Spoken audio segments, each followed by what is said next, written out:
Welcome to Pennsylvania Newsmakers, and as always, thanks for joining us. Well, open primaries in Pennsylvania has their time arrived, but first we're going to talk a lot about elections and possible changes to Pennsylvania's election laws. Let's get to it. Welcome to the fast-paced and unrehearsed weekly discussion featuring the leaders who help shape your world. Join us as we address the issues that impact you each and every day. This is Pennsylvania Newsmakers. And now, here's your host, Terry Madonna. Well, the fall elections are coming up, and boy, we're going to talk a lot on this Pennsylvania Newsmakers about voting and aspects of voting that affect all of us. Joining me to do that is Tom Lehman. He's the Capitol reporter with WGAL, News 8, and Steve Caruso. He's the Capitol reporter for Spotlight PA. All right, so let's start with the whole business of election laws. What's percolating in the legislature having to do with that subject? Yeah, so literally as we speak, so some of this could change by the time your viewers are seeing this, the Pennsylvania House is debating a couple of bills to basically move back Pennsylvania's presidential primary next year, either to April 2nd or March 19th. Now what, April 23rd? Yes, exactly. So moving it back a couple weeks to get it off of Passover. But what's really interesting, too, is that in the course of the bill moving through the House this week, for a bunch of late nights, a bunch of new provisions have been added to one of the bills to move it to March 19th, which would include a voter ID law, bills that or provisions that would force counties to send somebody to somebody's house if they have not filled out their mail-in ballot properly. It would get rid of this whole issue of if an undated ballot is submitted that it would still count. It would give counties more time to count votes beforehand, the mail-in ballots before Election Day. So a lot of stuff has been added in to make this even complicated debate more complicated. Well, it is complicated because when mail ballots were used last year, some counties, if you were supposed to date and sign the outer envelope. In the inner envelope, that was where your actual ballot was. Some counties reached out to voters and say, "Oh, you missed the date. Oops, you didn't sign properly." And we had all these different aspects of the use of mail balloting playing out. Right. I think for a lot of county election directors, what they're looking at when they see all these potential changes coming down the line are potential problems. We have an election that is just weeks away here in Pennsylvania. And obviously, if you're a county elections director and you've got new provisions about reaching out to voters, about mail ballots that need to be corrected, or if we've got voter ID and you now have to enforce that in ways that you did not prior to this, we're going to see a lot of confusion, I would imagine, potentially on Election Day among some voters and possibly county election boards. Well, Governor, go ahead. Well, I'll just jump in and say the voter ID component wouldn't take effect until 2025 as the bill is written. But, also that requires this bill to pass, and that's still in doubt. Sadly, I don't have a crystal ball. I can't tell what's going to happen immediately. But, it's very unclear. And also, we don't even know we have agreement with Governor Shapiro or the state Senate run by Republicans. Well, Governor Shapiro did literally on his own change an aspect of registration. Typically, if you went in to get a driver's license, for example, you could register to vote. Now, what Governor Shapiro has done by executive order, he has said, you're registered to vote. We're registering you to vote automatically unless you tell us you don't want to be registered. That's a big difference. Right, and that's one of these changes that, again, has been coming up right before this 2023 election. And I think one of the biggest things about this is that, there's a lot of focus on elections and who's going to vote, who's going to be able to, this automatic voter registration. A lot of Republicans have spoken out against it. But I would note that I don't know at this point that we've really seen a firm legal challenge mounted at this point. Yeah, we haven't. My colleague Carter Walker with VoteBeat wrote a whole story on this, that the legal theory for Shapiro comes out of federal and state law. There was the motor voter laws of the 1990s that basically set up this whole system. And also, though, it is unclear who this is going to impact. I mean, most of the people who aren't already registered to vote and would be impacted by this are probably not the sort of people who are going to go out and vote every election, especially in an off-year election like we have right now for judicial candidates. So, it's unclear. But, look, we'll see. And obviously, it was a big move for Shapiro, claiming he's following up on a campaign promise. Well, there's a name that has been in the news big time. It's Michael Verb, V-E-R-E-B. I think I got the spelling correct. The news has been all over the place because I'll put it this way, something untoward, maybe that's the best word that I can use. We'll get to that and why that's important in a moment. This broadcast of Pennsylvania Newsmakers is presented by the Pennsylvania Chamber of Business and Industry, the statewide voice of business, and by the Pennsylvania State Education Association, bringing the power of a great education to our schools, our students, and our communities.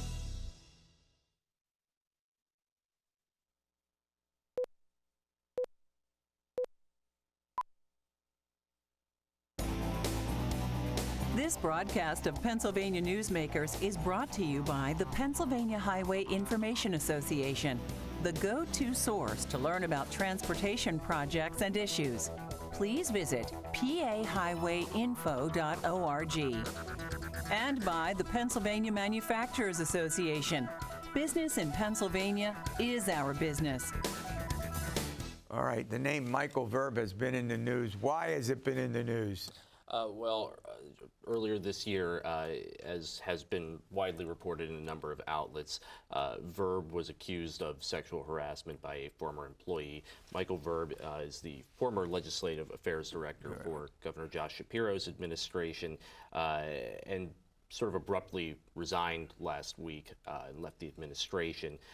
In the days that have followed, we have since learned that this accusation was made against him earlier this year. A formal complaint, it sounds like, was lodged as well with the state's Human Relations Commission. So as a result, there's been a lot of focus on that resignation and the accusations.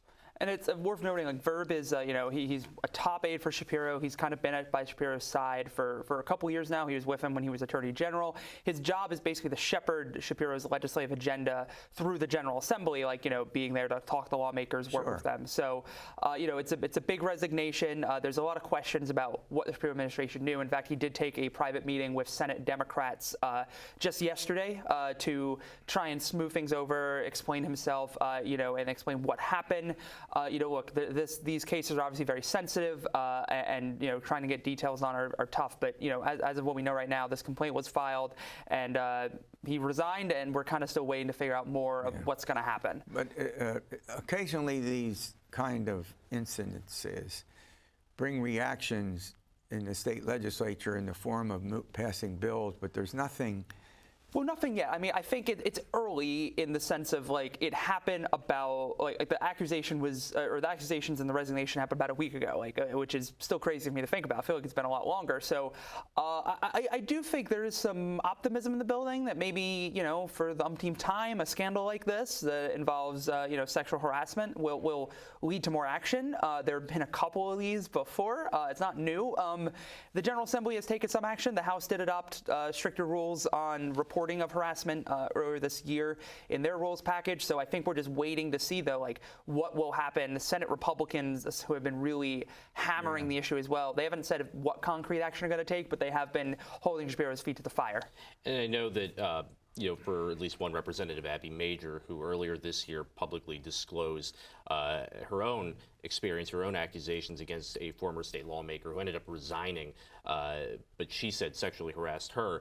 She said that there's a changing culture in the building. She believes that there are a lot more of her male colleagues who are willing to call this behavior out, and people are willing to try and prevent this from happening. But she also said there's still a long way to go on this, and we'll have to see whether this latest incident really kind of moves things forward. I'll tell you something. We have elections coming up in early November for State Supreme Court, State Commonwealth Court, and State Superior Court. If you don't know very much about the candidates running for those offices, you're not alone. I have often argued, gentlemen, that because the voters have no clue who these people are, they often can't raise money to do statewide ads and commercials. You may see a few here and there, that we're really electing people to significant offices, and the voters have virtually no information about them, that they ought to be appointed by the governor subject to confirmation in the Senate. So I'll start with you, Tom. Where is all this going?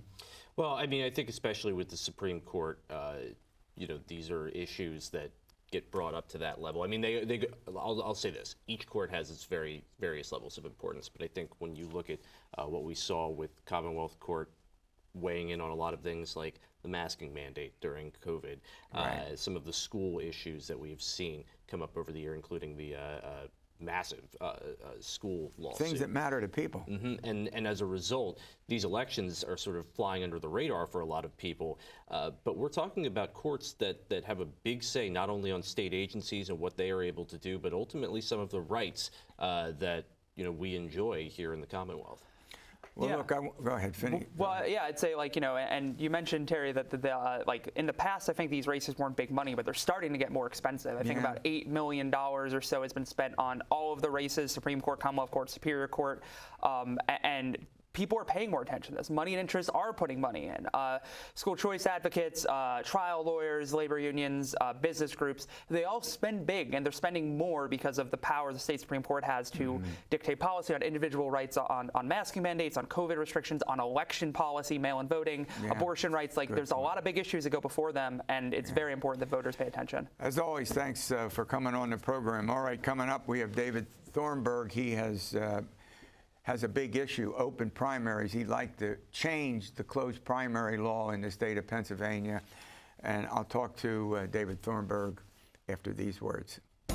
This broadcast of Pennsylvania Newsmakers is brought to you by Cross-State Credit Union Association. Credit unions, where people are worth more than money. To find a credit union that is right for you, visit crossstate.org. And by the Energy Association of Pennsylvania, Pennsylvania's energy information source.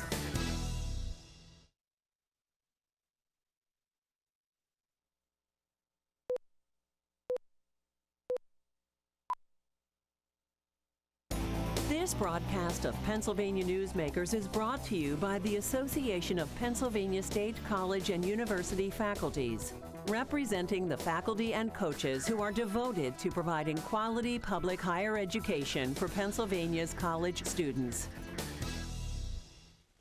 All right, we're going to continue to talk about something pretty significant, and it's voting. David Thornburgh, he is the chair of Ballot PA, joins me to chat about that and a few other election issues. By the way, many of you might know, his father was Governor Richard Thornburgh, who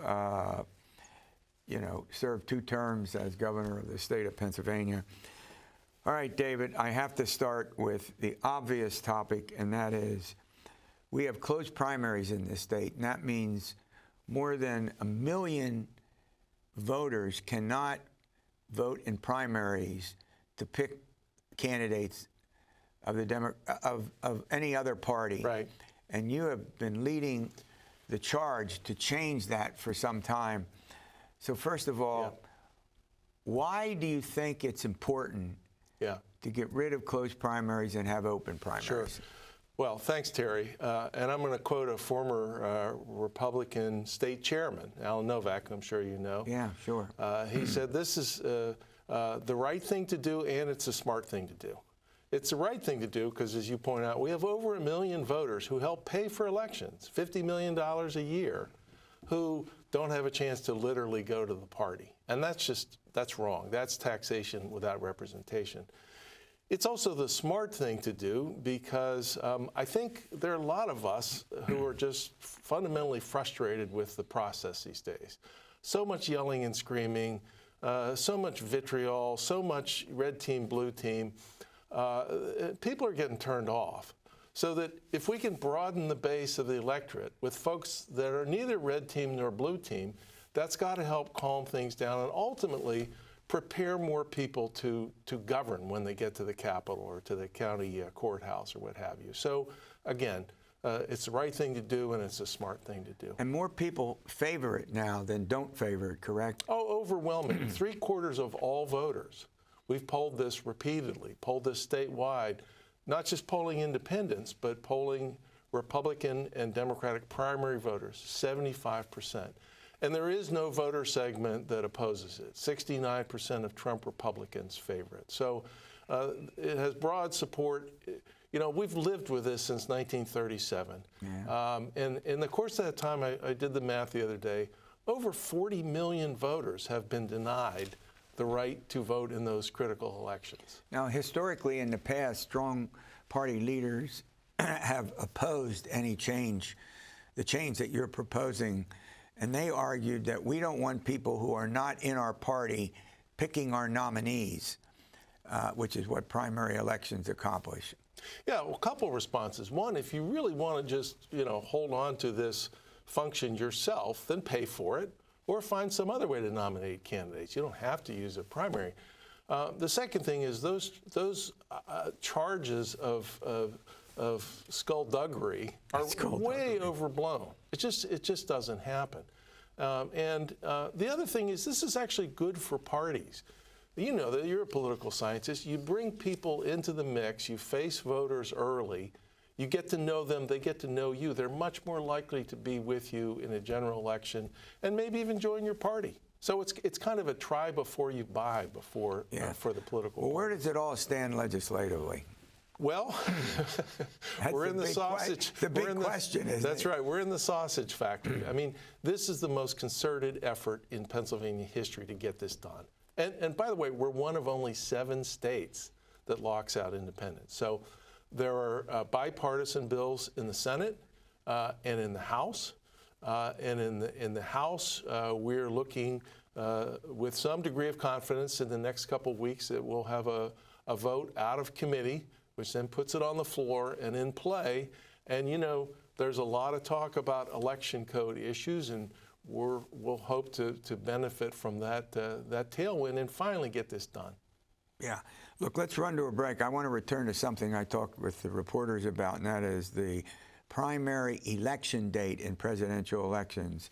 We'll get to that after these words. This broadcast of Pennsylvania Newsmakers is brought to you by the Pennsylvania Medical Society. Inspired physicians committed to the good health of Pennsylvanians and the advancement of the practice of medicine.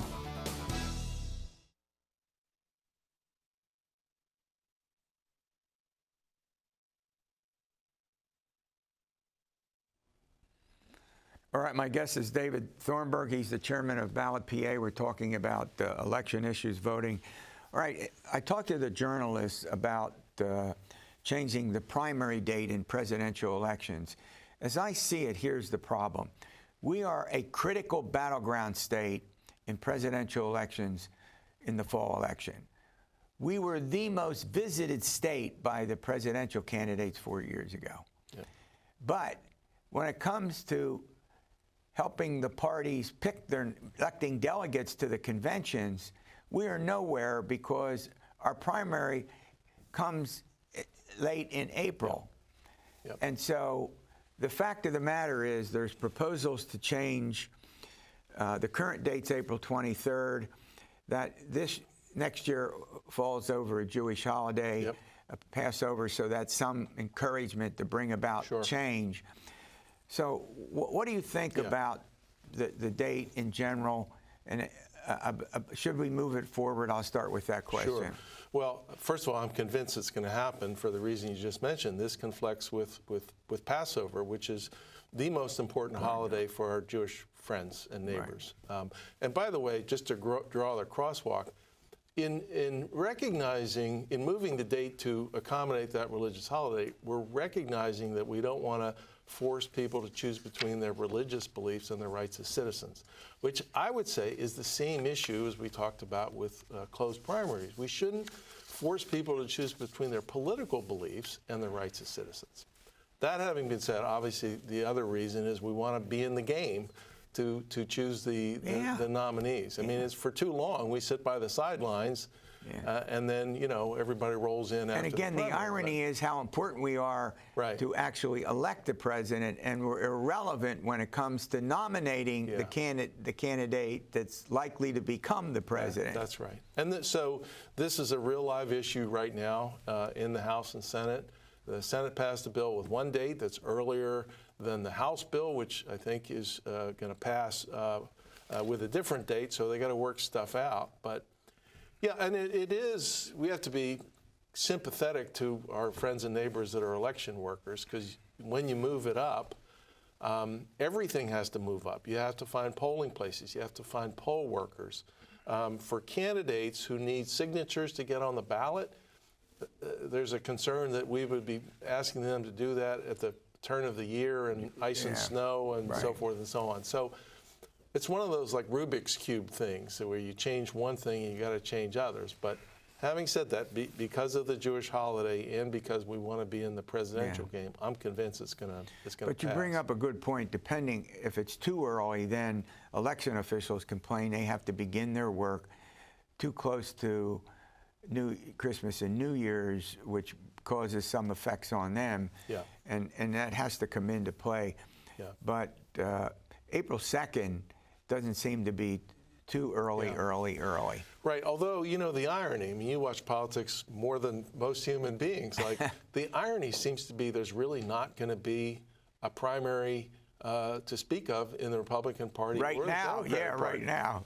So, right now, I mean, that's a long way away, right? Yeah. But yeah, people want their votes to matter. That's the plain, and that's what lies behind this open primaries proposal, and also, you know, behind the desire to move the date. Well, my principal argument, again, I said this a moment ago, has to do with whether we're relevant or not in choosing the nominees of the party. I mean, we still have a two-party system. Yes, there are third parties that come along. We have a fair number of independent voters in this state, over 1 million. But the fact of the matter is, to be irrelevant in picking the nominee of a particular party makes no sense to me on any level of understanding. Yeah. Well, let me just double back, because I'm a dog with a bone on this one. One of the things we know about the last two presidentials, and I know you know this, is independent voters have swung the outcomes. Right. In 16 in Pennsylvania and in 20. So all the more reason that both parties should have an interest in bringing them into the process earlier to give them a chance to put those players on the field for the general. Now, do you think that the closed primary is an encouragement for independents to pick a party? I mean, it forces you to pick a party if you want to vote, but that seems to be almost un-American. By the way, one of the spokespeople we have for this effort is the former Steeler and Vietnam vet, Rocky Bleier. We all know that. We all know Rocky. If you grew up in Pittsburgh, you sure do.